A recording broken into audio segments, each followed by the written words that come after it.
ఈ రోజు కూడా మీరు పేపర్లు చూస్తే మొదటి పేజీలో బ్రహ్మాండంగా ప్రకటన ఇచ్చారు వన్ టైం సెటిల్మెంట్ గురించి. అసలు జగన్మోహన్ రెడ్డి గారికి ఏం అర్హత ఉందని నేను అడుగుతున్నాను. ఎప్పుడో స్వర్గీయ ఎన్టీ రామారావు గారి టైంలో, అంతకుముందు ఇందిరాగాంధీ గారి టైంలో ఆ రోజులు ఇచ్చిన కుటుంబాలు ఇవి.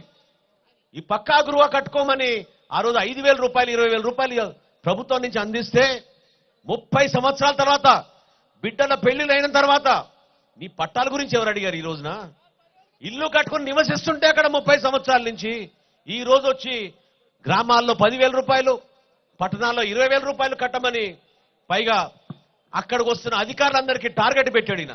ఈరోజు జిల్లా కలెక్టర్ గారు చాలా ఏదో గొప్ప పని చేసినట్టు ప్రకటించుకున్నాడు. మన జిల్లాలో 14 కోట్లు మేము వసూలు చేశామని. ఎట్లా? ప్రజలు ఇబ్బందులో ఉంటే, ప్రజల సమస్యలు ఎదుర్కొంటుంటే రైతాంగం వాళ్ళు పడుతున్న కష్టాల గురించి ఎక్కడ ఆలోచించారా మీరు?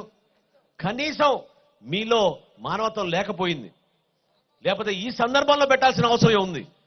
మీకు డబ్బు అవసరం కాబట్టి, ఖజానా ఖాళీ అయిపోయింది కాబట్టి, జీతాలు ఇవ్వలేని పరిస్థితి ఉంది కాబట్టి ఏదో విధంగా ప్రజల దగ్గర నుంచి డబ్బులు గుంజుకుందాం అనే ప్రయత్నం వైఎస్ఆర్సీపీ ప్రభుత్వం చేస్తోంది.